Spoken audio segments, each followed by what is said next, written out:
آله وأصحابه الكرام ما دام الشمس والقمر بجريان والنجم والشجر يسجدان والسماء رفعها ووضع الميزان فقد قال الله تعالى في كلامه المجيد وبرهانه التوحيد أعوذ بالله من الشيطان الرجيم بسم الله الرحمن الرحيم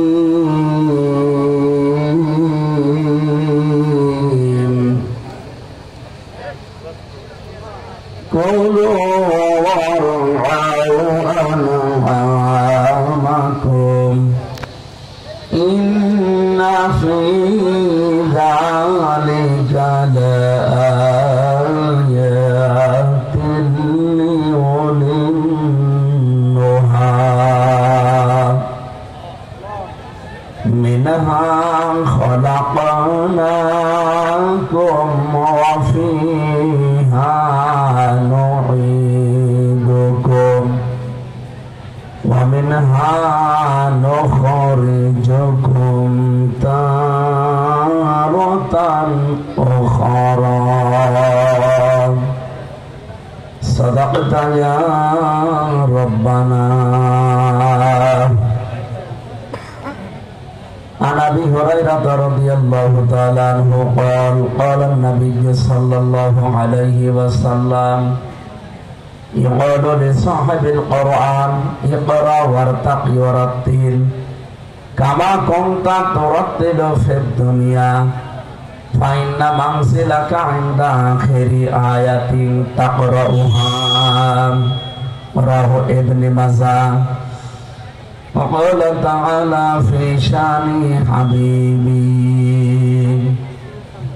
إن الله وملائكته يصلون على النبي يا أيها الذين آمنوا صلوا عليه وسلموا تسليما اللهم صل على سيدنا مولانا محمد وعلى آل سيدنا مولانا محمد. পৃথিবীতে কেউ স্থায়ী হয় না, হোক না সে ফিরআউন কিংবা নমরুদ, কেউ হবে চিরকাল রয় না, কেউ হবে চিরকাল রয় না। আলহামদুলিল্লাহ। আওয়াজ করেন কেন ভাই? জায়গা কমই হয়ে গেছে, আর বড় ফিল্ড ছিল না। জামালপুর জেলার দেওয়ানগঞ্জ থানা হিলফুল ফজল যুব সংঘের উদ্যোগে তাফসীরুল কোরআন মাহফিল, এটা দ্বিতীয় বৎসর। হ্যাঁ, 2 দিন ব্যাপী। এখানে সমাপনী রজনীর আজকের সম্মানিত সভাপতি, প্রধান অতিথি, বিশেষ অতিথিবৃন্দ, বিশেষ করে গতকাল যারা এখানে কথা বলেছিলেন সম্মানিত উলামায়ে কিরাম, তাদের কথাগুলো আল্লাহ আমল করার তৌফিক দিন, আমিন। আওয়াজ কানে আসে না, আবার গলা চেপে ধরে, ঠিক করবে, ও তো অবস্থা ভালো না, পাওয়ার নাই। রওশনের সাথে মতো হলে ওরে যতই আপনি বলেন যে ঠিক হবে না, তো সব শেষ। মাইক নিয়েছেন, নেবেন আপনারা জেলা শহরের মাইক নিয়ে আসবেন। মঞ্চে বসা উলামায়ে কিরাম, সামনে বসা মুসলমান ভাইরা, পর্দার আড়ালের সম্মানিত মা এবং বোনেরা, এটা কি সার্কাস নাকি? হ্যাঁ না। এমনকি অন্যান্য যে অনুষ্ঠানগুলো বাংলাদেশে বিভিন্ন জায়গায় হচ্ছে ওই রকম অনুষ্ঠানও এটা না, এটা পুরাটা ইবাদত। এটা কি বলেন বলেন? ইবাদত। আপনারা আজকে দেখেছেন বরিশালে যাদের বিড়াল আছে, বিড়ালকে সাজিয়ে পেছনে কাপড় চোপড় বেঁধে দিয়ে প্রদর্শনী মেলা চলছে। যুবতী মেয়েরা তারা নিয়ে আসতেছে বিড়াল, যে আমার বিড়াল এরকম। অনেকগুলো বিড়াল দেখলাম। বিড়ালেরও যে মেলা বাংলাদেশে হয় আমার মনে হয় এই প্রথম আরম্ভ হয়েছে। ধনী মানুষ যারা, ওরা আর কিছু না হোক মেয়েদের জন্য ছেলেদের জন্য কুকুর আর বিড়াল পোষে। আমি ঢাকা মগবাজারে যখন ছিলাম নাহার ভিলা, ওখানে 13 তলা বিল্ডিং এর সম্ভবত উনি 10 তলায় থাকতেন, আমি 2 তলায় ছিলাম। হঠাৎ দেখি হাফ প্যান্ট পরে একটা মেয়ে এসে আমার দরজা টোকা দিচ্ছে। কি গো? সিসি ক্যামেরায় দেখার পরে দরজা খুলে দিয়ে দেখে ওটা পাল্টা বলছে যে আমি বিড়াল নিতে এসেছি। বিড়াল মানে বিড়াল নাকি পড়ে গেছে। ওনাদের সিসি ক্যামেরায় দেখতে পেয়েছে যে আমার এই ঘরে প্রবেশ করেছে, বিড়াল নিতে এসেছে। ওনার বাবা একজন জজ, পরবর্তীতে বাবা আসলো, বাবাও হাফ প্যান্ট পরা। এইভাবে হলে তো সমস্যা হয়।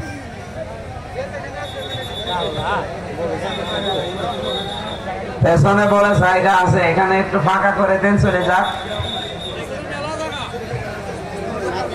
এটা মাদ্রাসা, পেছন দিয়ে জায়গা আছে বলে ওখান দিয়েছে, ওই পেছনে যান যান। আপনারা ডিস্টার্ব করলে তো হবে না, আমি 8 ঘন্টা জার্নি করে আসলাম। আর এখানে স্বেচ্ছাসেবক বাসের প্রশাসন কই? প্রশাসনের ভাইরা যদি এসে থাকেন এনাদেরকে একটু কন্ট্রোল করেন। আর আপনারা যারা এসেছেন ভাই কথা বলেন না, যা করেন কথা বলেন না, এমনি দাঁড়িয়ে থাকেন, এদিক ওদিকে তাকিয়ে থাকেন, কথা বলবেন না। হ্যাঁ, বাঁশি বাজানো বন্ধ করেন তো।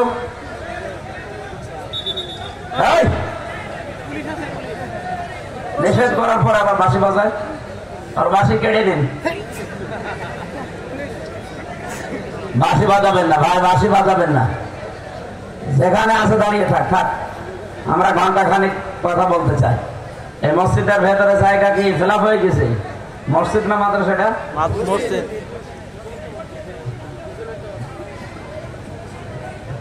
এরকম জায়গায় দিয়েছেন, এই জন্য তো এখন তো মানুষ বসাতে সমস্যা হয়ে যাচ্ছে। পেছনে জায়গা আছে কই? আমিও তো দেখতে পাচ্ছি না। যত দূর তো যাচ্ছে চোখ, বিশাল টুপি, খালি চোখে কিচ্ছু দেখা যায়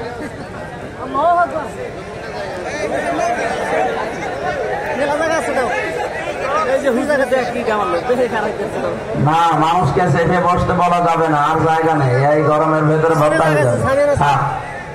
যেখানে বসে আছেন ওইভাবে থাকে। দরকার যারা দাঁড়িয়ে আছে, পরে এসেছে বাজার এসা মানুষ ডাকলা, এরকম ময়দান এখন আর একটা লাগবে।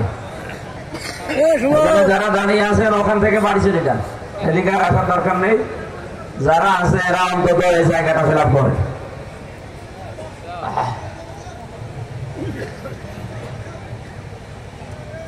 দল মত জাতি বর্ণ ধর্ম নির্বিশেষে যেহেতু আজকের অনুষ্ঠান, আমি বলছিলাম এটা অন্যান্য অনুষ্ঠানের মতো প্রদর্শনী না।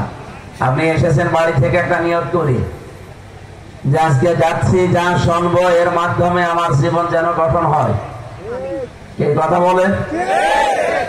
আমরা একটা পরিচিত আয়াত পড়েছি, আপনারা শুনলেন।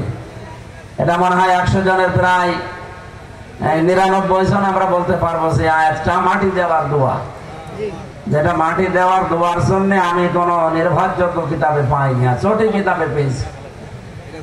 চটি বইতে পেয়েছিলাম যে এটা মাটি দেওয়ার সময় বলা লাগে, কিন্তু নির্ভরযোগ্য হচ্ছে বিসমিল্লাহির রহমানির রহিম। মাটি দিতে হলে এই দোয়া পড়ে দেওয়া লাগে। আর লাশ রাখতে হলে একটা কথা বলা লাগে, বিসমিল্লাহি ওয়া আলা মিল্লাতি রাসূলিল্লাহ, আল্লাহর নামে রাসূলের দলে তুলে দিয়ে গেলাম। প্রশ্ন হচ্ছে আমি হামজা না, আমার বাবাও যদি এইভাবে বলে যে বিসমিল্লাহি ওয়া আলা মিল্লাতি রাসূলিল্লাহ, আপনাকে আল্লাহ মাফ করে দেবে, তার দলে নিয়ে নেবে, বিষয়টা কি এমন না? আপনাকে আল্লাহর নামে রাসূলের দলে থাকা লাগবে। যারা আল্লাহর নামে নেই, রাসূলের দলে নেই, এই মানুষকে হামজানা কাবার ইমাম এসেও যদি বলে দিয়ে গেলাম নেন, ওনারা কি পাগল হয়ে গেছে? নেবে? এই জন্য ওই যোগ্যতা হওয়া লাগবে। সেইটা তৈরি করার আরো আপনার জ্ঞানের পরিধি বৃদ্ধি করবেন, কাজে লাগবে ইনশাআল্লাহ। হাদিস পড়েছিলাম ইবনে মাসা শরীফ থেকে। এই হাদিসের বাস্তব ব্যাখ্যা দিতে চাই। ওই মানধাত আমলে কি হয়েছে ওসব বাদ দিন, এখন কি দরকার এই হাদিস অনুযায়ী সেটা বলতে চাই। শুনবেন তো ইনশাআল্লাহ? আমরা যেহেতু কোরআনে কারীম শোনার জন্য এসেছি, আপনারা এখানে লিখেছেন তাফসীরুল কোরআন মাহফিল, কোরআনের তাফসীর। আমি আকারে কথা বলবো ইনশাআল্লাহ। কোরআনওয়ালা যারা হয়ে যায় এরা সাধারণ মানুষ থাকে না, আল্লাহর দৃষ্টিতে এরা আল্লাহর পরিবারভুক্ত এবং খাস লোক। আহলুল কোরআনি হুম আহলুল্লাহি ওয়া খাসাতুহু। যারা কোরআনওয়ালা এই মানুষগুলো হচ্ছে আল্লাহর পরিবারের লোক এবং তারা খাস। কিয়ামতের দিন যে খাস ব্যক্তিদেরকে আল্লাহ আরশের তলায় ছায়া দেবেন, ওনার পরিবারের লোকদেরকে উনি ফেলে দেবেন? বলেন বলেন। পৃথিবীতে আমরা বিপদে পড়লে আর যার খোঁজ নেই আর না নেই, পরিবারস্থ লোকদের খোঁজ নেওয়া হয়। কিয়ামতের দিন আপনি যদি আল্লাহর পরিবারস্থ লোক হয়ে থাকেন এবং খাস, এই মানুষগুলোকে অবশ্যই আল্লাহ ভুলবেন না। এই জন্য আল্লাহর কোরআনের সাথে যারা সম্পৃক্ত তাদেরকে এবার হাদিসটা শোনাচ্ছি। বিশ্বনবী বলেন ইয়াকালু লিসাহিবিল কোরআন, সাহেবে কোরআনকে কিয়ামতের দিন বলা হবে ইকরা, পড়ো, ওয়ারতাকি, উপরে উঠতে থাকো। তাহলে আল্লাহর দরবারে যে মান সম্মান ইজ্জত, উপরে ওঠার যে জায়গা, এখানে যদি কেউ উঠতে চায় তার সিঁড়ি হবে আল্লাহর কোরআন। আপনার এটার মাধ্যমে আপনি উঠতে পারবেন। নবীজি বলেন পড়ো আর উপরে ওঠো। কিভাবে পড়বা? ওয়ারাত্তিল, তারতিলের সাথে পড়ো। কামা কুনতা তুরাত্তিলু ফিদ দুনিয়া, যেভাবে দুনিয়ায় পড়তে তারতিলের সাথে। ফাইন্না মানজিলাকা ইনদা আখিরি আয়াতিন তাকরাউহা, পড়তে পড়তে যেখানে শেষ হয়ে যাবে ওই জায়গাটায় তোমার জন্য শেষ। আমি হাফেজ, 6666টি আয়াত আমার মুখস্থ আছে। দুনিয়াতে যদি আমি তারতিলের সাহিত পড়ে যেতে পারি, আল্লাহর এই নবীর হাদিস অনুযায়ীগুলো নিয়ে আমি চেষ্টা চালিয়েছি নতুন নতুন কোন অর্থ বের করা যায় কিনা। সৌদি আরব সহ মালয়েশিয়া সহ বিশ্বের উন্নত যে বিশ্ববিদ্যালয়গুলো, এখানে যে দুনিয়া, বাংলাদেশ তো আমি দেখেছি, ওই জায়গাগুলো যেহেতু আন্তর্জাতিক মানের, ওখানে গিয়ে আমি আগে লাইব্রেরিতে যাই, দেখি আমার কোরআনের কোন শব্দের নতুন কিছু পাওয়া যায় কিনা। একটা সেমিনার ছিল আন্তর্জাতিক মালয়েশিয়াতে, ডক্টর সাকের নায়েক, উনি কয়েকদিন পরে বাংলাদেশে আসবেন। উনি একটা বক্তব্য দিচ্ছিলেন, ওটা আবার বাংলা একজন ইংরেজিতে বলার পরে বাংলা একজন ট্রান্সলেশন করে দিল, অনুবাদ করে দিল। উনি বোঝাচ্ছিলেন কোন মানুষ যদি কোরআন পড়তে চায় কমপক্ষে 4টা হক আদায় করা তার লাগবে, তাহলে সে কিয়ামতের দিন আল্লাহর সামনে তার তিলের সাথে পড়তে পড়তে উপর উঠতে পারবে। ওখানে আমার মতো হামজা একা না, 120টা দেশের ছেলে মেয়েরা সামনে বসে, আমরা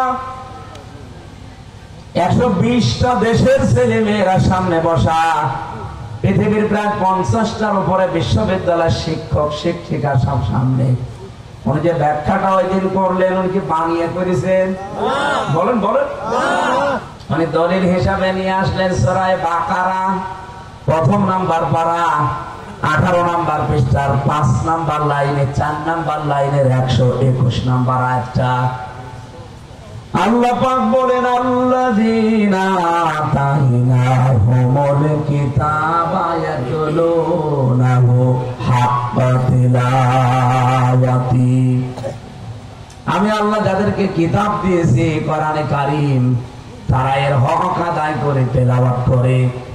হাদিসের ভেতরে শব্দ পেয়েছিলাম ইকরা, আর অরাত্তিল, আর আয়াতের ভেতরে তেলাওয়াত শব্দটাও পাওয়া গেল। বলেন পুরা কোরআন পড়তে গেলে কয়টা শব্দ পাওয়া যায়? আরো জোরে। 1 নম্বরে কোরআন, 2 নম্বরে রাতালা, 3 নম্বরে তালাওয়া। কোরআনের আয়াত আর হাদিস দ্বারা উনি মিলিয়েছেন যে 3টা শব্দই আমরা পেয়েছি। হক আদায় করে তেলাওয়াত করে। এখন হক আদায় কাকে বলে ব্যাখ্যা করতে গিয়ে 1 নম্বরে তিনি বললেন, কেউ যদি কোরআন পড়তে চায় তাকে শুদ্ধ করে পড়া লাগবে। ওয়ারাত্তিলিল কোরআনা তারতিলা। এটা নির্দেশ কার? আরো জোরে। এই যে হক আদায় করে মাখরাজ গুলো, তাসবিহ গুলো দিয়ে যেভাবে শুদ্ধ করে পড়া দরকার, স্পষ্ট ভাবে থেমে থেমে যারা পড়ে। 2 নম্বরে আপনি নিজের সাথে কিন্তু মিলাবেন। 2 নম্বরে যারা কোরআনে কারীম পড়তে চায় হক আদায় করে, তাহলে তার এটা বুঝতে হবে। আমার তো মনে হয় এখানে 100 জনের প্রায় 90 জন আমরা কোরআনের অর্থ বুঝি না। কথা বলেন। অথচ এটা বোঝা আল্লাহ সহজ করে দিয়েছেন। পৃথিবীতে যত ভাষায় মানুষ কথা বলে, প্রায় 4,500 ভাষা আছে দুনিয়ায়। 4,500-এর উপরে ভাষায় মানুষ কথা বলে তাম পৃথিবী মিলে। আল্লাহ পাক বলেন পৃথিবীর সবচাইতে সহজ ভাষা হচ্ছে আরবি ভাষা, কোরআন। ওয়ালাকাদ ইয়াসসারনাল কোরআনা লিযিকরি ফাহাল মিন মুদ্দাকির। অবশ্যই কোরআনকে আমি সহজ করে দিয়েছি, এরপরেও কি উপদেশ নেওয়ার মতো কেউ নেই? আপনি যদি কোরআন থেকে উপদেশ নিতে চান, মাস্ট বি আপনাকে ওটা আগে বোঝা লাগবে। কি কথা বলেন? বোঝার মতো সিস্টেম যদিও আমাদের দেশে এখন ওইভাবে গড়ে ওঠেনি। আপনি বাইরের মুসলিম দেশগুলোতে যাবেন, সেখানে ছোট্ট ছোট্ট বাচ্চারা পর্যন্ত, আমার মনে হচ্ছে 4 বছর 5 বছর বয়স ও কোরআন শরীফ অলরেডি পড়তে পারে, এবং যতটুকু পড়ে অলরেডি বোঝে। কয়েকদিন আগে রোহিঙ্গাদের ওখানে গিয়েছিলাম, টেকনাফ, উখিয়া। রাত 11টায় মাহফিল শেষ হয়ে গেল।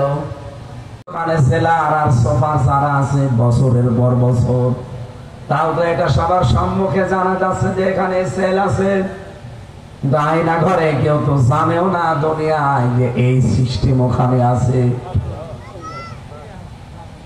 এরকম একটা চেয়ারে বসিয়ে দেয়, হাতের সাথে ক্লিপ লাগিয়ে দেয়, পায়ের সাথে ক্লিপ লাগিয়ে দেয়, গলার সাথে একটা বেড লাগিয়ে দেয়, চোখটা কালো কাপড় দিয়ে মুড়িয়ে দেয়, একটা সুইচের টিপ মারে, এক টিপ দিলে 120 বার 1 মিনিটে ঘোরে। 1 মিনিট পরে মনে হবে আমি 2-3টা দুনিয়া দেখতে পাচ্ছি। মাথার মগজ পর্যন্ত টলমল হয়ে যায়। 1 মিনিটে 120 বার, সেকেন্ডে কয়বার? আপনি চিন্তা করেন তো নিজেকে ওই জায়গায়। আন্তর্জাতিক অপরাধ ট্রাইব্যুনালে যারা আছে, ওনারা বলছে বিদেশি যারা সাংবাদিক, তাদেরকে আমি একবার নিয়ে গেলাম। ওনারে বললাম যে ভাই, এই যে ঘর দেখতে পাচ্ছেন কোনো আলো নেই, 24 ঘন্টা অন্ধকার, একটা ভেন্টিলেটর আছে, সেটাও আবার এভাবে মানে মুড়িয়ে ফেলা, আলো যেন না আসে বাইরে থেকে। এ লোকটা 7.5 বছর এই জায়গায় আছে। ও জানে না যে দুনিয়াতে এখন কি চলছে, বাংলাদেশ আছে না গেছে, কিচ্ছু জানে না। ওই লোকটা নিজে বের হয়ে এসে এখন সাক্ষী দিচ্ছে আদালতে যে 7.5 বছর আমি এই ঘরের ভেতরে ছিলাম। বিদেশি সাংবাদিককে প্রসিকিউটর জানাচ্ছে আপনি শুধু এখানে 10 মিনিট থাকবেন। এই যে ঘরটা তালা লাগিয়ে দিলাম, মাত্র 10 মিনিট থাকেন, আমরা বাইরে গেলাম। লোকটা 1.5 মিনিট পরে চিল্লা পাল্লা আরম্ভ করেছে, তাড়াতাড়ি আমার বের করেন, আমি মরে গেলাম। অথচ এইরকম জায়গায় একটা মানুষ 7.5 বছর, 10 বছর, 14 বছর কাটিয়েছে। আমি 3 বছরে হাফ পাগল হয়ে গেছি। এই যে কথা মাঝে মাঝে উলট পালট হয়ে যায়, সব কথাগুলো এখন আমার আর আগের মতো মেধাও নেই, কারণ সব ওরা নষ্ট করে দিয়েছে। এই কারণে বহু টর্চার, আমার মাথার চুল থেকে পায়ের তালু 1 ইঞ্চি জায়গা বাকি নেই যেখানে শয়তানরা টর্চার করে নাই। যেখানে করা যায়, একটা মেশিন নিয়ে আসলো আমার সামনে, বলছে যে এটা দিয়ে আমরা নখ তুলি, এভাবে টান দিলে নখ উঠে যায়। কি সিস্টেম যেন করা আছে, ওখানে কারেন্টের লাইন দেওয়া, খালি এখানে ধরবে, ওখান থেকে একটা চাপ দেবে, আস্তে করে নখ উঠে চলে যাবে। নখ উঠে আসার পরে ছেড়ে দেয় না, ওর ভেতরে সুচ ঢুকায়। চিল্লা পাল্লা যখন বেশি করবে তখন ওর উপরে লবণ ছিটিয়ে দেয়। এটা আমার নিজের সব দেখা প্র্যাকটিক্যাল, যদিও আমার সাথে এত নিষ্ঠুর ওরা নামে নাই, আমার আগে যারা ছিল তাদের সাথে করেছি, আমি দেখেছি। তারপর এটা নর্মাল মিনিটা বিটটা কি হয়েছে আপনি ভাবেন।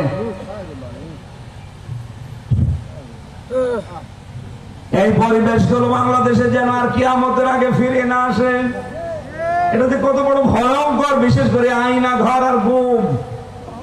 আপনি একজনকে মেরে ফেলেন, বলেন তার পরিবারকে যে তোমার ছেলেকে মেরে ফেলেছি, তাহলে তো বাইসে যায়। তার মা বাবা ধৈর্য ধারণ করতে পারে যে ছেলে তো মরে গেছে, অন্তত তার বউটাও তো অন্য জায়গায় বিয়ে করতে পারে। কথা বলে না, তার ছেলে মেয়েরাও জানবে যে বাবা মরে গেছে।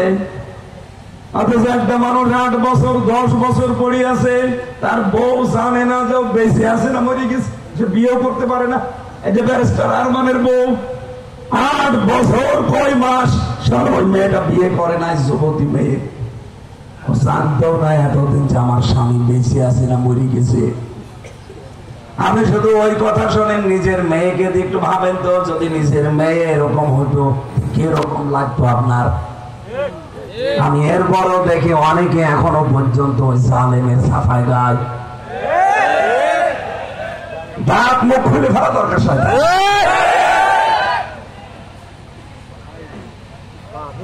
তোমার উপরে তো বাস গাড়ি যায়নি, তুমি টের পাচ্ছ না। তোমার ওই রকম ঘরে যদি 5 দিন রাখতাম, বাপ বলে ফেলতে। মাত্র 10 দিন প্রথম দিকে ছিলাম, আমি বললাম না, আমার মাথা পর্যন্ত প্রতিদিন বলতাম আল্লাহ দরকার হয় ছেলে নিয়ে যা, তাও মাটির নিচে থাকবো না। এত ভয়ঙ্কর জায়গা দুনিয়াতে কেউ আছে বলে আপনার জীবনও বিশ্বাসী হবে না। শেষের রিমান্ডের দিকে আমার এমন একটা ঘরে নিয়ে গেল, মাটির নিচে, সিঁড়ি দিয়ে মানুষ কোথায় ওঠে কথা বলে দেখা, আর আমারে নিয়ে গেল সিঁড়ি দিয়ে নিচে। এমন একটা ভয়ঙ্কর ঘর, দরজা লাগিয়ে দিল, পানি নিচ দিয়ে যাচ্ছে, পানির যে ছলছল আওয়াজ হয় আমি শুনতে পাচ্ছিলাম। ঘরটা এদিকে খুব বেশি হলো 3 হাত, এদিকে 4 হাত এরকম হবে। প্রথমে তো মুখ বাঁধা ছিল, কালো কাপড় দিয়ে চোখ বাঁধা ছিল, ওখানে সে চোখটা খুলে দিল, দিয়ে বাইরে থেকে তালা লাগিয়ে দিল। চারিদিকে দেখি সিসি ক্যামেরা দেওয়া, প্রায় 8-9টা ক্যামেরা। ওরা ওই 7 তলা 8 তলা 9 তলা বিল্ডিং, ওখানে বসে আছে। ওখান থেকে মাঝে মাঝে মাইকে আওয়াজ দিচ্ছে, কোন দিকে তাকান। আমি সেদিকে তাকাই, ওরা ওখানে দেখতে পাই 8-9টা বক্স দেওয়া। একটা আওয়াজ দিলে মনে হচ্ছে কানের কাছে এসে কেউ বাড়ি লাগাচ্ছে। এরকম একটা ভয়ঙ্কর জায়গায় 1.5 ঘন্টা 2 ঘন্টা 5 ঘন্টা পরে একবার একটা কথা বলে, হঠাৎ করে একজন কথা বলছেন যে কত মানুষই তো মরে যায়, তুমিও রেডি হও। বলেন তো এই অবস্থায় কোন মানুষের জীবন ভেতরে থাকে? আমি ছেড়ে যাওয়ার পরে কিছু কিছু আশ্চর্য এরকম ভয়ঙ্কর ঘটনা কয়েকজন আলেমের কাছে শুনেছিলাম। তারা বলছিল, ভাই আমারে নিয়েছিল র্যাব অফিসে, এই হাত পায়ের ভেতর দিয়ে ভাবে লাগিয়ে দেয়, এই সামনে যে লোহার ব্যারিকেড দেওয়া আছে ওর সাথে দিনের বেলা সারা দিন, আবার রাতের বেলা সারা রাত এই হাতের সাথে হ্যান্ডকাপ লাগিয়ে ভাবে দাঁড়িয়ে রাখে, অথবা আপনি বসে থাকলে ভাবে বসে থাকবেন, শুতে পারবেন না। নোয়াখালীর এক মাওলানা ছিল আমার সাথে, দেখতাম মাঝে মাঝে এই ফাঁসির কন্ডেম সেলের ভেতরে 7 মাস হয়ে শুয়ে আছে। আরে ভাই আপনি এমন করে থাকলে আমি সব কোথায়? আমার বলছে হামজা, মানুষ যে শুয়ে থাকে এটা যে কত বড় নিয়ামত আমি জানি। আমি এভাবে মাসের পরে মাস দাঁড়িয়েছিলাম, বসেছিলাম, শুতে পারিনি। মাত্র 1.5-2 মিনিট সময় দিল টয়লেট করার জন্য। 24 ঘন্টার ভেতরে একবার 2বার। আমারও মাত্র 2 বার সময় দিয়েছিল, পোশাক করা একবার, টয়লেট করা একবার। তার 1.5 মিনিট 2 মিনিট। তা টয়লেট কি করা যায়? টয়লেটের তো কোনো দরজা নেই, এমনকি দেওয়ালও দেওয়া নেই, মাত্র 1-1.5 হাত দেওয়াল দেওয়া। আর সামনে অফিসার বসে আছে, ওর সামনে। আমি যুবক মানুষ, বলেন তো আপনার পায়খানা যদি লাগে ও ছাতা দেখা বন্ধ হয়ে যাবে। কি করেছিল মানুষের সাথে? আমার মাঝে মাঝে ওই দৃশ্যগুলো চোখের সামনে আসলে আমার নিজেরই কান্না লাগে। আল্লাহ কি করেছে ওরা! এমনি আমরা শাস্তি পাচ্ছি হাসিনার। অনেকে মনে করে এমনিতে, আরে ভাই আমি নিজে ভিকটিম, আমি তো অল্প পেয়েছি, যারা বেশি পেয়েছে ওরা মাফ করবে কি করে? আপনি আরমানের কাছে যে দেখেন ওর চোখের নিচে অলরেডি কালো হয়ে গেছে লোকটা। কত মানুষের শরীর পচতে পচতে পচতে পচতে দুর্গন্ধ বের হইতো। এত চিৎকার, এত আর্তনাদ, কিন্তু কোনো আওয়াজ উপরে যাবে না, কারণ মাটির নিচে যত চিল্লা পাল্লা করেন ওই পর্যন্ত শেষ। সারা রাত একজনকে পিটিয়েছে লাইন দিয়ে, একদিকে হ্যান্ডকাপ দিয়ে লাগানো ঝোলানো, হাত কেটে যাচ্ছে, রক্ত পড়ছে, পা তো বাঁধা, 2 জন মিলে 2 দিক থেকে পিটাচ্ছে। ও মা বাবা করে হাও মাও করে কান্নাকাটি করে, যত কাঁদে তত মারে।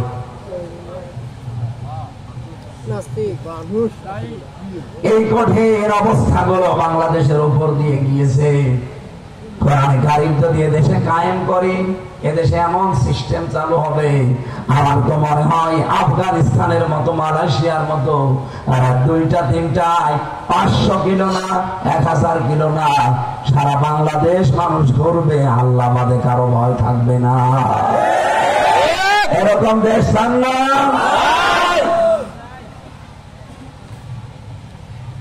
আমি মালয়েশিয়াতে বেশি থাকি, মাঝে মাঝে একটু ভালো লাগে, কারণ একেবারে শান্ত পরিবেশ। রাত 1:30 নেই, 2টা নেই, 3টা নেই। বাংলাদেশ তো মাত্র এই মাথা ও মাথা 1150 কিলোমিটার, আর ওই দেশ বাংলাদেশের চাইতে প্রায় 5 ডবল বড়। এত বড় বিশাল দেশ, প্রতিদিন প্রায় 1500 কিলো 2000 কিলো রান করতাম। কত মাঠ পেরিয়ে, বন পেরিয়ে, জঙ্গল পেরিয়ে, মরুভূমি পেরিয়ে চলে যাচ্ছি। ড্রাইভার পাশ থেকে বলছে কোনো ভয় নেই হুজুর, শুধু একটা ভয় আছে, আল্লাহর ভয়। সুবহানাল্লাহ বলতে পারেন না?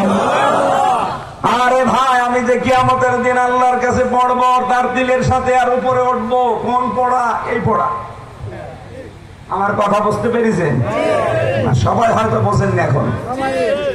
1 নম্বরে আপনাকে দুনিয়াতে হক আদায় করে পড়তে হলে শর্ত পালন করা লাগবে। এটা থেমে থেমে স্পষ্ট ভাবে, যেটা তার দিলের সাথে পড়া বলে এভাবে পড়া লাগবে। 2 নম্বরে এটা আপনাকে বোঝা লাগবে। 3 নম্বরে নিজে মানা লাগবে।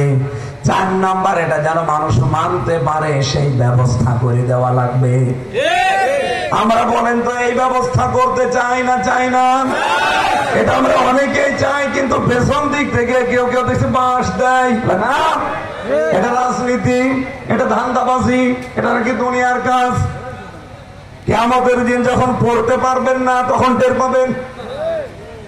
যারা এটা বুঝেছিল তারা দেখেন জীবন দিয়ে গেছে, তারপরও তারা চেষ্টা চালিয়েছে বাংলাদেশের মানুষ যেন কোরআন মানতে পারে সেই ব্যবস্থা তারা করে দিতে চায়। আল্লামা সাঈদী সারা জীবনে এই চেষ্টা চালিয়েছে। কথা বলা লাগবে, বানিয়ে বলছে এটা সারা জীবন সে চেষ্টা চালিয়েছে মানুষ যেন কোরআন শরীফ মানতে পারে। সারা জীবন যদি আমি এখানে বসে বসে মিষ্টির ওয়াজ করি, রসগোল্লা এরকম বড় হয়, সাদা হয়, রসের ভেতরে ডুবানো থাকে, যত রকমের সাহিত্যিক ভাষা আছে বাংলা, সব দিয়ে আমি একেবারে মনের মাধুরী নিয়ে বললাম 1 ঘন্টা পর্যন্ত রসগোল্লার ওয়াজ আপনি শুনলেন, কিন্তু আপনাকে আমি খেতে দিলাম না। বলেন তো জীবনে আপনি কি আমাদের আগে টের পাবেন যে রসগোল্লা কি? বলেন বলেন। আরে ভাই আফসোস তো জায়গায় সারাটা জীবনই আমরা ব্যয় করছি কোরআনের সমাজ, কিন্তু এটা যে কেমন হয় চর্ম চোখে আজও দেখতে পেলাম না। একটু মনের ভেতরে একটু আশা থাকে না যে দেখতে পারলে হয়তো। আফগানিস্তানে 100 ভাগের 100 ভাগ আল্লাহর আইন চলে, আর 4 বছরে তাদের একটা বিচার বহির্ভূত কোনো হত্যা নেই, কোনো মার্ডার নেই। এর চাইতে কি প্রমাণ দেওয়া যায় পৃথিবীতে? কোরআন যে গ্যারান্টি দিও ফালা খাউফুন আলাইহিম ওয়ালা হুম ইয়াহজানুন, কোনো ভয় নেই, কোনো চিন্তা নেই, আমাকে জায়গা মতো নিয়ে যাও, যেখানে যে ঔষধ দেওয়া লাগে দিয়ে দেব। চুরি করবে, চুরি জীবনের মতো বন্ধ হয়ে যাবে আপনার। বাংলাদেশে আর কোনোদিন চুরি হবে না যদি এই বিধানটা 1 টাকা জোগাড় করা হয়। নবীজি নিজে এটা দেখিয়েছিলেন। আজ ডাকাতি হয় আমার এই রাশিদপুর বলেন আর দেওয়ানগঞ্জ বলেন, এখান থেকে কুষ্টিয়া প্রায় 320 কিলোমিটার। বিশাল পথ পাড়ি দিয়ে এই যে 8 ঘন্টা 8.5 ঘন্টা সময় লাগলো আমার। 8টা ঘন্টা পাড়ি দিয়ে যেতে কমপক্ষে 4-5 জায়গায় ডাকাতের স্পট আছে। কি কথা বলছেন না? বিশেষ করে এই যে মধুপুর থেকে এলাঙ্গা এই রাস্তা এক জায়গায়, এলাঙ্গা পার হয়ে সিরাজগঞ্জ রোড পাওয়ার এক জায়গায়, এখানে গাড়ি থামিয়ে আল্লাহর ওলিরা বলে যান এনেছেন দিয়ে যান। ওখান থেকে ঈশ্বরদীর মাঝামাঝি এক জায়গায় আছে, আমি নিজে একবার পড়েছিলাম ওই ঈশ্বরদী আর মোলাডুলির মাঝে। এরপরে লালন ব্রিজ পার হয়ে বামে এক জায়গায়, এরপরে কুষ্টিয়া শহর পাওয়ার 8-9 কিলোমিটার আগে। এটা তো চিহ্নিত জায়গা। এই 5-6 জায়গায় ডাকাতি হয় প্রায়। এতটুকু একটা দেশে মাত্র 320 কিলোমিটার যাবো, তাই আমার নিরাপত্তা নেই, আমার ভয়। অথচ আমি 2000 কিলোমিটার রান করেছি মালয়েশিয়ায়। রাত নেই দিন নেই, কোনো ভয় নেই, শুধু আল্লাহর ভয় ছাড়া। এখানে বোঝাতেই পারি না মানুষকে যে এরকম একটা পরিবেশ আমরা চাই। সারা জীবন কোরআনের প্রতিষ্ঠান, কোরআনের সমাজ, কোরআনের রাজ কায়েম হলে এরকম হবে। শুধু ওয়াজ করে গেলাম, কোনোদিন দেখতে পেলাম না। সেই সুযোগ এবার হালকা তৈরি আল্লাহ করে দিয়েছে। এবারও যদি কোরআন সংসদে না যায়, আমার মনে হয় কিয়ামতের আগে যাবে কিনা জানি না। এবার যদি কোরআন সংসদে না যায়, এর জন্য দায়ী বাংলাদেশের কিছু আলেম নামে জালেমরা। কত আলেম নামে জালেম এখন ফতোয়া দিচ্ছে যে জামাত ইসলামী বাংলাদেশের গাড়ি বাংলায় ভোট দেওয়া যাবে না। কোনটায় ভোট দেওয়া যাবে সেটা বলেন, আপনাকে বলা লাগবে কোনটায় ভোট দেওয়া যাবে বলেন। আমি কাউকে ভোট দিতে নিষেধ করছি না। যোগ্য, সৎ এবং যে লোকটার দ্বারা আল্লাহর আর জনগণের কাজ হবে, সে যে দল হোক তারা ভোট দেবেন। আপনি নাম ধরে বলেন কোন কারণে পেছন থেকে কেউ কি নাড়াচাড়া দিচ্ছে। মুরব্বী মানুষ এক পা কবরে এক পা ডাঙায়, এখন যদি বেঈমান হয়ে মারা যান। এর আগে একজন যিনি ছিলেন আল্লামা আহমেদ শফি, তাকে কিছু দালালরা নষ্ট করেছে। কথা বলেন না, বাস্তবতা সত্য কথা আপনি বলেন না কোন কারণে বলেন। সে লোকটা তো ভালো ছিল, কিন্তু কিছু দালাল, তার ছেলে একটা ছিল, আর পাশে আরো কিছু দালাল ছিল, তারা নষ্ট করেছে মরণের আগ পর্যন্ত। এই লোকটা মুরব্বী মানুষ, লোকটা ভালো মানুষ, কিন্তু তার পেছনে কিছু দালাল উল্টা পাল্টা ফতোয়া দেওয়াচ্ছে। আমার তো মনে হচ্ছে কিছু মানুষ পৃথিবী থেকে যাওয়ার আগে বেঈমান হয়ে মরার একটা চিহ্ন দেখা যায়। আমি জামাত ইসলামী, শিবির, ইসলামী আন্দোলন, চরমনায়, বিএনপি এসব বুঝি না। আমি বুঝি এবার কোরআনের রাজ কায়েম করে দেখাবো যে শান্তি কারে বলে। যেই করবে তার পেছনে থাকা লাগবে। বিএনপি যদি এটা করে, আমরা বিএনপির পেছনে আছি। জামাত ইসলাম যদি করে, আমি জামাতের পেছনে আছি। আমি জামাত বিএনপি চরমনায় বুঝি না, আমি বুঝি আল্লাহর কোরআন এবার সংসদে যাবে। আমার বিশ্বাস কোরআন এবার সংসদে যাবে। হ্যাঁ, আপনাকে নিয়ে যাবে না আপনাকে রেখে যাবে? কি যাবে? আপনার বিশ্বাস হয় না? সূরা কসসের 5 নম্বর আয়াতে আছে, অনুরিদু আন্না মুন্না আলাল্লাযীনা ইসতাদঈফু ফিল আরদি ওয়া নাজআলাহুম আইম্মাতান ওয়া নাজআলাহুমুল ওয়ারিসিন। আমি আল্লাহ একটা ইচ্ছা করলাম, এই জমিনে যাদের উপরে জুলুম অত্যাচার বেশি হয়েছে তাদেরকে আমি জমিনের নেতা বানাবো, আর জমিনের উত্তরাধিকারী তাদেরকে বানিয়ে দেব। আমার তো মনে হচ্ছে আগস্টের 5 তারিখের পরে এই 14 মাসের ভেতরে তাকান, যারা সবচাইতে বেশি এই 15 বছরে অত্যাচারের শিকার তাদেরকে আল্লাহ ধরে ধরে নেতা বানিয়ে দিচ্ছে। আপনার যদি একটা কথা ভুল হয়, লাইন বে লাইন হয়, আপনি বলেন। এবং দেখেন সারা দেশের অবস্থায় কিন্তু এক। এর প্রথম প্রমাণ ডাকসু আর জাকসু। আপনি জানেন কি অবস্থা? জাহাঙ্গীরনগর বিশ্ববিদ্যালয় এমনও জায়গা ছিল যেখানে নামাজ পড়লে শিবির বলে পিটাতো। কয়েকদিন আগেও 16 জন মদ খাওয়া অবস্থা ধরা পড়েছে। আমি একবার দেখেছিলাম, আমার কথা নিয়ে তোল কালাম শুরু হয়ে গেল। এত বড় কথা বললো, এই যে এই ভার্সিটি নাকি মদ খায় মানুষ। মদ যে খায় প্রমাণ পাননি? এই সেই বিশ্ববিদ্যালয় যেখানে 100 মহিলাকে ধর্ষণ করার পর মিষ্টি দিয়েছিল। জসিমউদ্দিন ছাত্রলীগের এক ভাই 100 মেয়েকে ধর্ষণ করেছে, তার প্রতিদিন বাসর ঘর সাজিয়ে 100টা ধর্ষণ করে শেষ করে দে না, আবার মিষ্টি বিলাচ্ছে যে আজকে আমি সেঞ্চুরি করলাম। এই সেই ভার্সিটি যেখানে এবার ইসলাম পাস করেছে। সুবহানাল্লাহ বলতে পারেন না? কোরআনের আয়াত যে 100% সত্য। যা জমিনে জুলুমের শিকার হয়েছে আমি আল্লাহ তাদের নেতা বানাবো। 2 নম্বরে ওয়ানাজআলাহুমুল ওয়ারিসিন, জমিনের শাসক উত্তরাধিকারী তাদেরকে বানিয়ে দেব। 3 নম্বরে অনুমাক্কিনা লাহুম ফিল আরদ, জমিনের শাসন ক্ষমতা তাদের দেব। এই আয়াত কি 100% সত্য না হালকা মিথ্যা আছে? 100% যদি সত্য হয়, আমি এই কোরআনের দিকে তাকিয়ে বলছি ইসলাম এবার রাষ্ট্র ক্ষমতায় যাবে। হয় আপনাকে নিয়ে যাবে না আপনাকে রেখে যাবে। এখন আপনি কোথায় থাকবেন ভাবুন।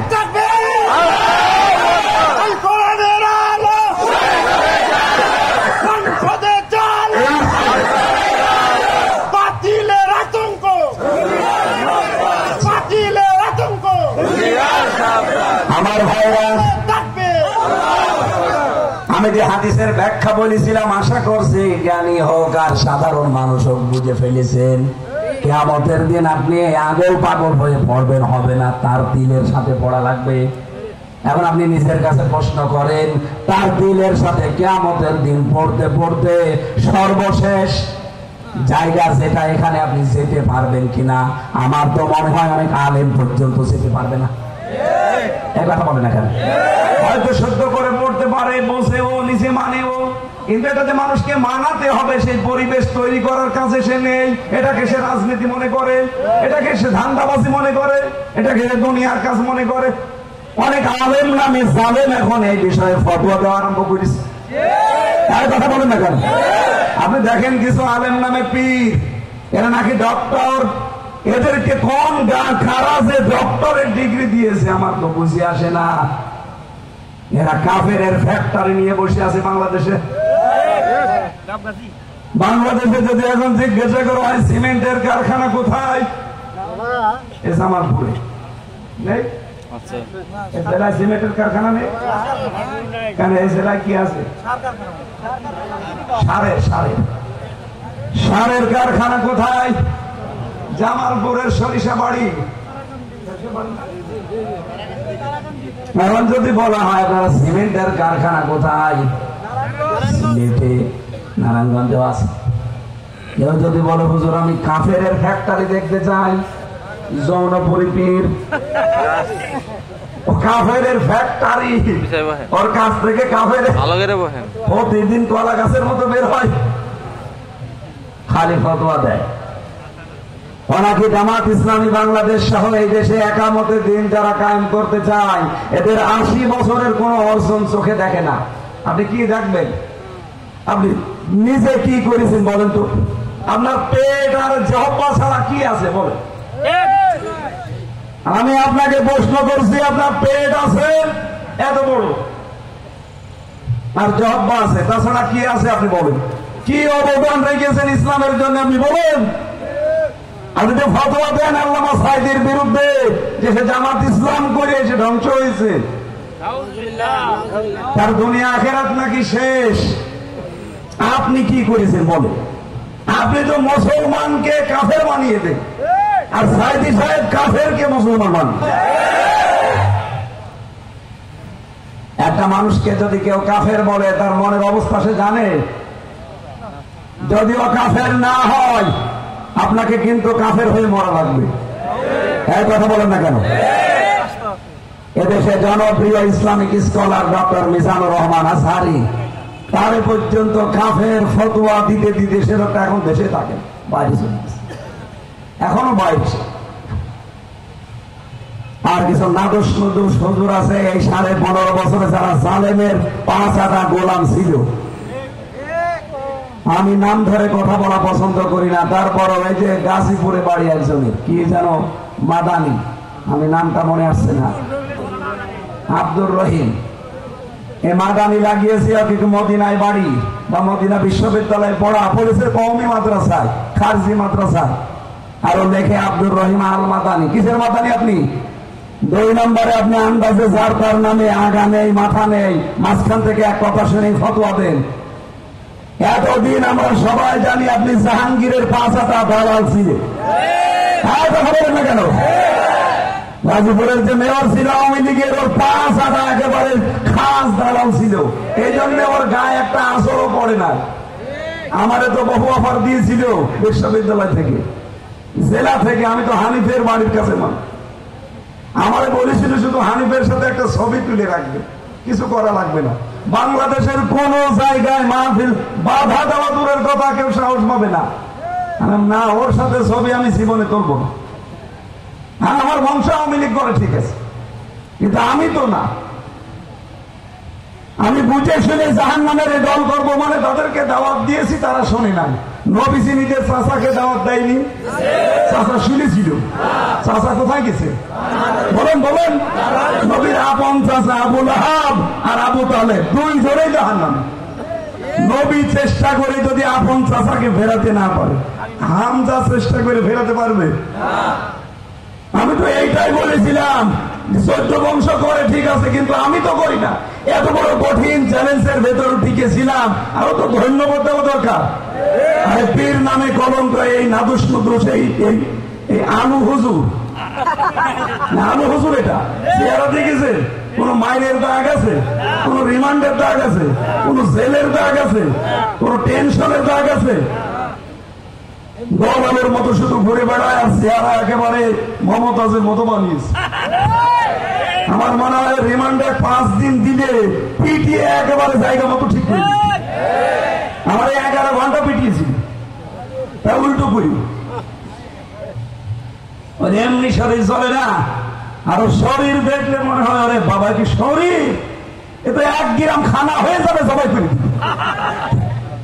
আর স্টেজে উঠে খালি মানে হাওয়া পায় তো, আপনি নিজেও বলতে পারবেন না কিয়ামতের দিন যে আমি তার দিলের সাহেব পড়ছি না। কোরআন এই দেশে মানুষ মানবে, সেই পরিবেশ কায়েমে আপনারা তো নেই, আরো পাঠাবে। এরকম 1000 ইমাম, 1000 আলেম, 1000 মাওলানা আমি পাবো। এই কথা বলেন না কেন? টিকে থাকার সময় টিকে ছিলেন না, শুধু 5ই টিকেছেন বাতিলে। আপনি যে সারা জীবন জাহাঙ্গীরের পেছনে ছিলেন, এটা সারা বাংলাদেশের মানুষরা জানে। আমার মনে হয় এখন এই জাহাঙ্গীরের পেছনে থাকার কারণে ওরা এখন ধরে রিমান্ডে নেওয়া দরকার। শয়তান আর বড় বড় ফতোয়াবাজি করে, চেহারা দেখলে মনে হয় যে একেবারে সরাসরি মমতাজের ছোট ভাই গোলামু। চেহারা কি নাদুস নতুন দেখেছে? পীর গুলো আর এই দালাল মৌলানা গুলো আমি তো এই হাদিস পড়ে যতটুকু বুঝেছি, বাংলাদেশে বহু মানুষ আল্লাহর সামনে পড়তে পারবে না। আপনি যারা বুঝেছেন তারা প্রশ্ন করেন, পারবেন আপনি? হ্যাঁ, আপনি 4টা শর্তের একটা শর্ত মানেন, তেলাওয়াত করতে পারেন ভালো করে। 2 নম্বরটা আপনি বলছেন ঠিক আছে। 3 নম্বরটা আপনি ব্যক্তিগত জীবন আর আপনার পারিবারিক জীবনে মানেন। এছাড়া কোন জীবনে আপনি কোরআন মানতে পারেন বাংলাদেশে বলেন? সামাজিক জীবনে মানতে পারেন? রাজনৈতিক জীবনে মানতে পারেন? অর্থনৈতিক জীবনে মানতে পারেন? ধর্মীয় জীবনে মানতে পারেন না? কোন জায়গায় ধর্মের নীতি অনুযায়ী বিয়ে করেন, সে বিয়েতেও ঝামেলা। এই কথা বলবেন না কেন? বাংলাদেশে বিয়েতে আমরা অনেকে বরযাত্রী যাই, কোথায় পেয়েছেন এটা? বরযাত্রী যাওয়া যায় না। অনুষ্ঠান হবে বিয়ে বাড়িতে, অলিমা। অলিমা হয় মেয়ের বাড়ি না ছেলের বাড়ি? ছেলের বাড়ি। আজ পর্যন্ত তো অলিমা আমরা দেখি না চোখে, খালি বরযাত্রী নিয়ে যায় 200, 300, 500। আজকে থেকে এই হিন্দুদের রীতি বাদ দেওয়া লাগবে। বরযাত্রী ইসলামে নেই, এটা হিন্দুদের রীতি। কি কথা বলছেন এখানে? ও, যাদের ছেলে আছে ওরা কথা বলছে না। মেয়ে আলাদা কথা বলেন আমার সাথে। আমার মেয়ে বলেন বরযাত্রী যাওয়া যাবে? হ্যাঁ, আমার তো বাসা লাগবে না। মেয়ের বাবার বাড়ি থেকে তার অনুমতি এবং মনের খুশি ছাড়া একটা পান আপনি খেতে পারবেন না। আর একেবারে মরণের খাওয়া খাইছেন।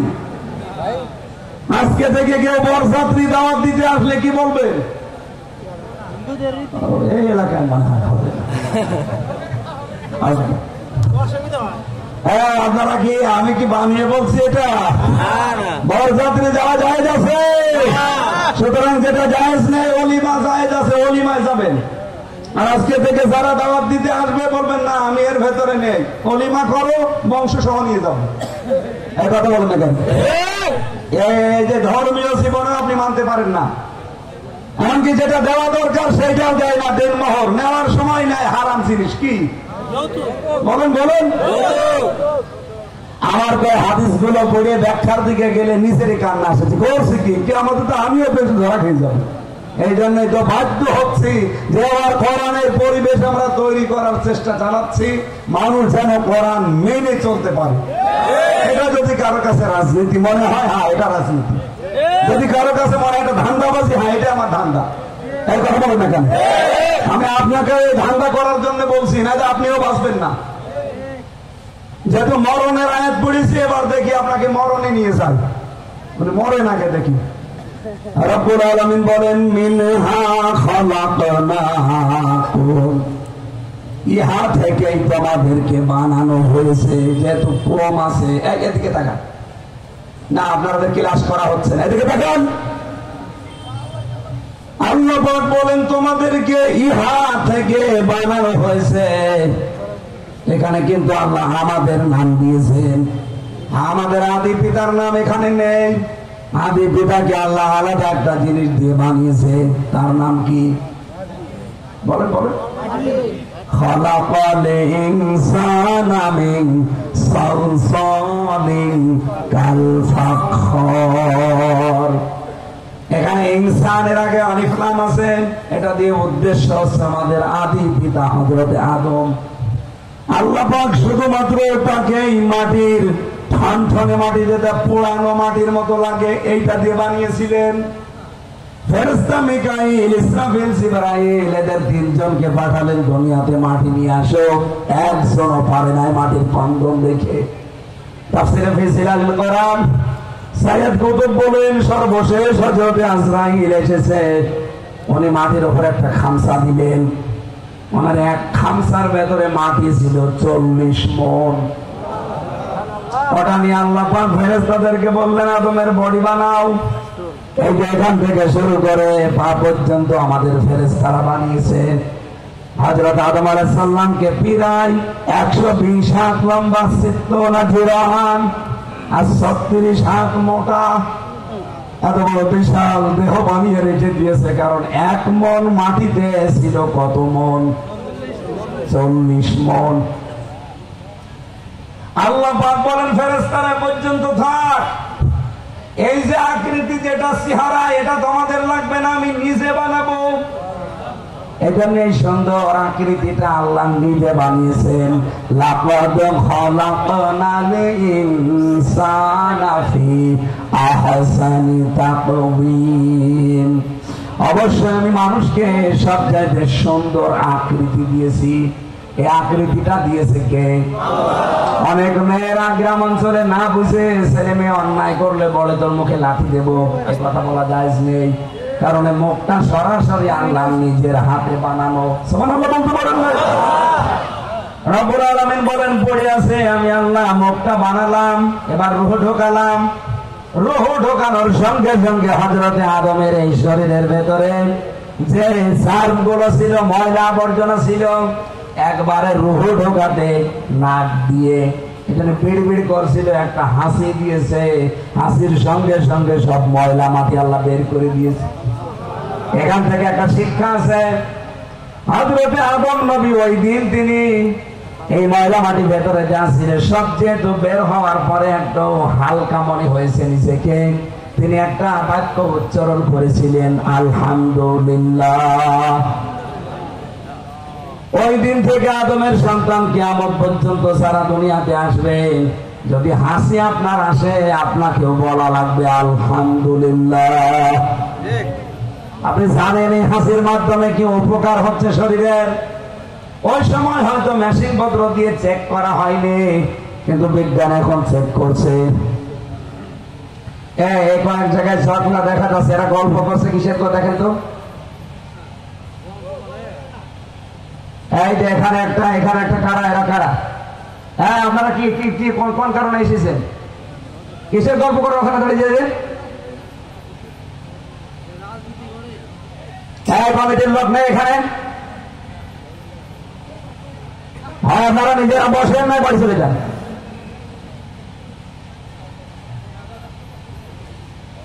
এখন কিছু গুরুত্বপূর্ণ তথ্য আমি নিয়ে আসবো, ওগুলো হয়তো বুঝবে না, বাড়িতে সাত দোকানে বসে গল্প করবে আর গেছাবে কি বলে গেল বুঝলাম। আপনি বুঝবেন কি করি? আপনি শুনতেছেন, আপনি তো গল্প নীতি আছে। দেখেন ওখানে কারা গল্প করছে, এখানে কারা গল্প করছে, হয় বসে এটেন না বাড়ি চলতে বলেন।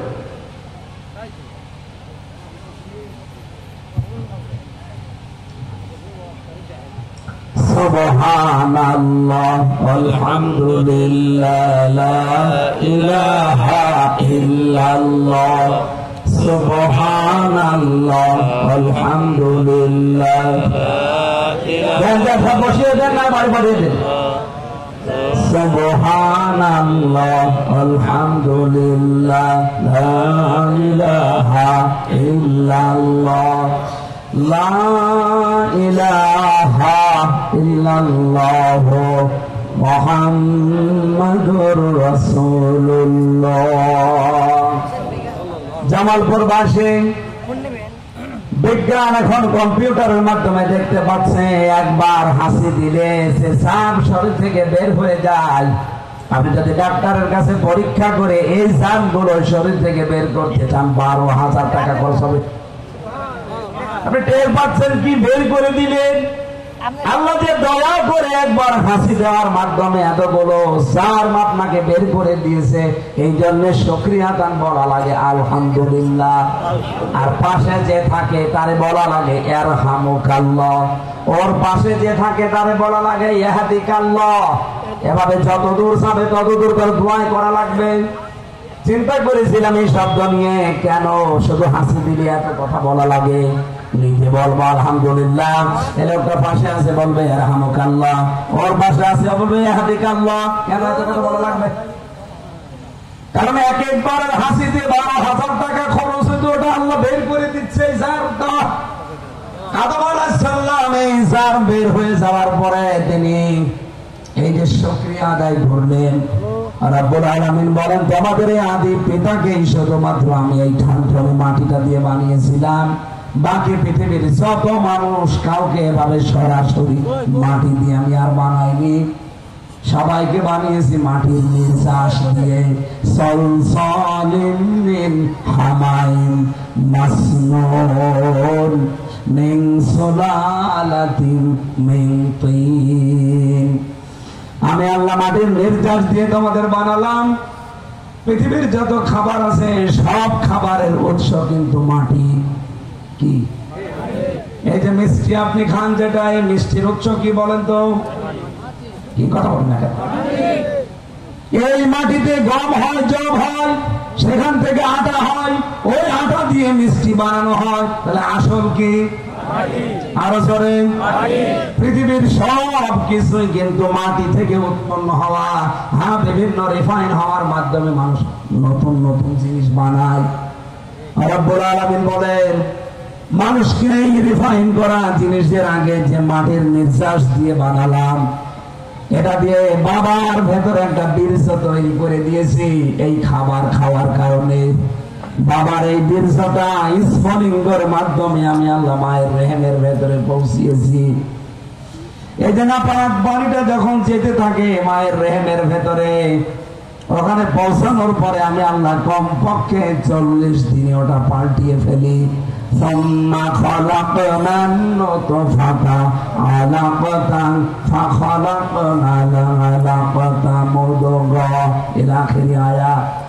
ওটা প্রথমে আমি আল্লাহ বানাই বীর্য, 40 দিন থাকে ওভাবে টলমল অবস্থায়। ওখানে 40 লাখ মানুষ আমি আল্লাহ বানাতে পারি, কিন্তু মায়ের পেটে সে জায়গা নেই। এমনকি মায়ের যে রাস্তা দিয়ে দুনিয়াতে আপনারা আমরা আসবো, ওই রাস্তাটা অত বড় না। এই কারণে আল্লাহ পাক ওখানে মাত্র 1টা 2টা 3টা 4টা 13টা পর্যন্ত সন্তান এই পৃথিবীতে একজনের হয়েছে। ক্যালিফোর্নিয়ায় বাড়ি ওই মহিলার। এর উপরে আর আমি আর যেতে দেখিনি। আর 2টা 3টা 4টা 5টা হয়। আমি ওই জায়গায় 40 দিন পরে আমার আল্লাহ ওটাকে জমাট রক্ত বানিয়ে ফেলেছেন।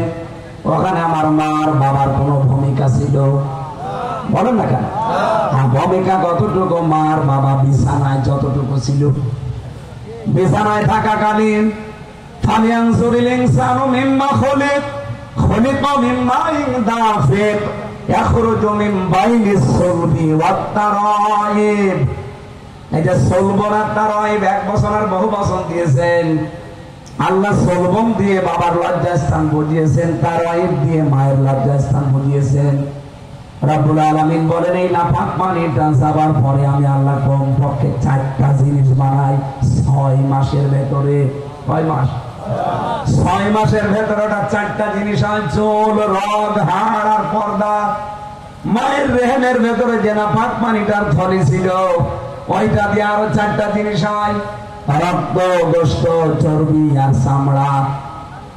এই যে 4-8টা জিনিস যখন 6 মাসে পুরা কমপ্লিট হয়, এটা প্রথম থেকে শুরু করেছেন আল্লাহ বীর্য দিয়ে, এরপরে জমাট বাঁধা রক্ত দিয়ে, এরপরে আল্লাহ পাক বলেন ওটা আমি আলাক বানাই। আলাক মানে চোখ, আলাক মানে ঝুলন্ত, ঝুলে থাকে এভাবে। 40 দিনের পরে ওর ভেতরে হাড্ডি দেয়, ওর ভেতরে চর্বি দেয়, এর ভেতরে চামড়া দিয়ে আস্তে আস্তে ঢাকা আরম্ভ করি। পুরা 3.5 হাত বডির ভেতরে 1 প্রকার চামড়া দিলেই তো পারতাম, কিন্তু দেয়নি। এই 3.5 হাত বডির ভেতরে আমি আল্লাহ 9,768 প্রকার চামড়া দিয়েছি।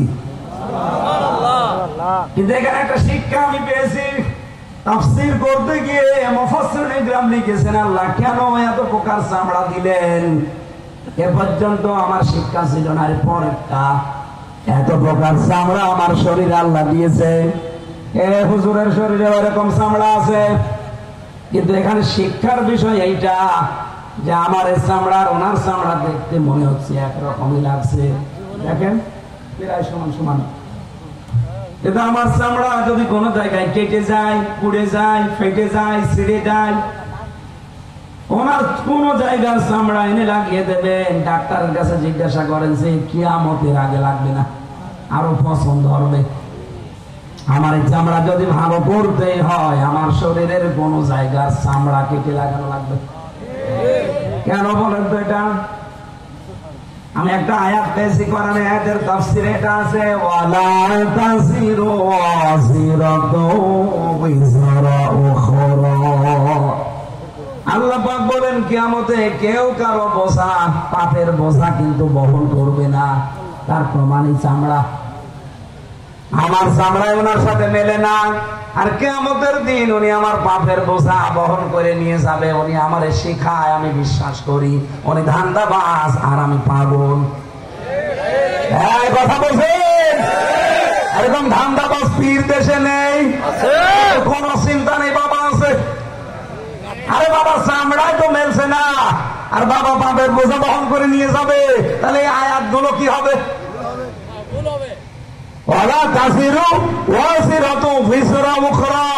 কেউ কারো বোঝা বহন করবে না, আপনার পাপের বোঝা আপনাকে বহন করা লাগবে। এমনকি এখানে যারা মুরব্বী আলেম আছে তারা জানে কিনা জানি না, আমি এবার বলছি দেখেন তো, ফামাইয়ামাল মিসকালা যাররাতিন খায়রান ইয়ারা ওয়া মাইয়ামাল মিসকালা যাররাতিন শাররান ইয়ারা। কোরআনে আল্লাহ দিয়েছেন দুনিয়াতে কেউ যদি যাররা পরিমাণে কোনো অন্যায় করে, ভালো করে, কিয়ামতের দিন তাকে আল্লাহ ওটা দেবে না। এটা আগের তাফসীরে হয়তো লেখা আছে দেবে, কিন্তু দেওয়ার আরবি আতা। দেওয়ার আরবি কি? এখানে কি আতা আছে? কি আছে? এরো আছে। র এরো মানে দেখানো হবে এই চোখ দিয়ে। দুনিয়াতে আপনি যা করছেন আমার এই 33 বছর, আপনার মনে হয় 60 বছর, আপনি যা করেছেন এই 60 বছর, কিয়ামতের দিন ভিডিও ক্লিপ আকারে আল্লাহ আপনাকে দেখাবে। আমার 33 বছর পুরোটা আল্লাহ ভিডিও ক্লিপে ভাবে দেখাবে। তাও ভিডিও ক্লিপ আকারে এতটুকু পর্দায় না। কিয়ামতে কোটি কোটি মানুষ যেহেতু থাকবে, সবাই দেখবে, এজন্য ক্লিপটা ওরকম বড় হবে। আল্লাহ মানে এরকম বড় ক্যামেরা লাগাতে পারবে না। বলেন বলেন। রব্বুল আলামিন বলেন আমি দেখাবো, ওই সময় ওর আমলনামা হাতে তুলে দেব। পড় ইকরা কিতাবাকা কাফা বিনাফসিকা ইয়াউমা আলাইকা হাসিবা। নিজে পড়ো আর জান্নাত না জাহান্নামে যাবা নিজে হিসাব করো, কাউকে বলা লাগবে না। লোকটা পড়তে আরম্ভ করবে, এই মানুষটাই মনে করেন কিয়ামতের দিন উনি আমলনামাটা হাতে নিয়ে ওই কাগজটা বা বইটা পড়তে পড়তে হঠাৎ করে 2 লাইন বাদ দিয়ে পরের লাইনে চলে যাবে। ভিডিও ক্যামেরা কিন্তু চলছে, বিভিন্ন স্কিপ আকারে দেখানো হচ্ছে। ক্লিপটা ভেড়ানো আছে, বিশাল ক্যামেরা দেওয়া, বিশাল পর্দা দেওয়া, লক্ষ লক্ষ মানুষ দেখছে। কি গো পড়তে পড়তে 2 লাইন বাদ দিল কেন? লোকটাকে বলা হবে কি এই 2 লাইন পড়লে না, বলো লজ্জা করে। এজন্য দুনিয়াতে এমন কাজ করা ঠিক না যেটা কিয়ামতে পড়তে লজ্জা করবে। আমার কথা বোঝা গেছে না? এরকম কাজ আপনার জীবনে আছে যেটা পড়তে পারবেন না? বলছে না, এই কে আপনি এদিকে আছেন? বলছে আল্লাহর ওলি। আমার মাঝে মাঝে একা থাকলে মনে হয় আল্লাহ এই জামালপুরের টাক, কি টাক জানো? টাক। মাত্র 6 মিনিট 28 সেকেন্ডের একটা অডিও ফাঁস হয়েছিল। ওর মন্ত্রিত্ব গেছে, এমপি গিরি গেছে, দল গেছে, এখন পালিয়েছে। বলেন এখন যদি মোরার টাক আপনার সামনে পড়ে, ওর টাক থাকবে না ফেটে যাবে? কি করেছিল? এই 50-55 বছর বয়স তার, মাত্র 6 মিনিট 28 সেকেন্ড মাহিয়া মাহি নামে একটা মহিলার সাথে ভিডিও না কি অডিও ফাঁস হয়ে গেছে। এই কারণে যদি তার সব হারিয়ে যায়, কিয়ামতের দিন আপনার 6 মিনিট 28 সেকেন্ড না, আমির হামজা আর 30 বছর একাধারে, তাও অডিও না, সব ভিডিও। এই মুরব্বী 50-55-60 বছর বয়স, ওনার পুরাটা ভিডিও ক্লিপ আল্লাহ দেখাবে। নিজেকে ওই জায়গায় এবার দাঁড় করিয়ে বলেন কি জবাব দেবেন? এক্ষুনি সংশোধন হওয়া দরকার আমাদের। কথা বলেন না কেন? 6,000-9,668 প্রকার চামড়া দিলেন আল্লাহ, 360টা হাড় দিয়েছেন জোড়া ঠিক রাখার জন্য। রব্বুল আলামিন বলেন এতটুকু আমি শেষ করে দেইনি, এই যে জব্বাটা লাগিয়ে দিলাম এর ভেতরে কমপক্ষে 70,000 স্তর দিয়েছি স্বাদ নেওয়ার জন্য। এই বাংলাদেশ সহ বিশ্বে যত জায়গায় আমি বড় বড় রেস্টুরেন্টে গিয়েছিলাম, খাবারও আমি খেয়েছি, কিন্তু সর্বোচ্চ খাবার পেয়েছি 180 প্রকার। এর উপরে খাবার আমি আর পাইনি।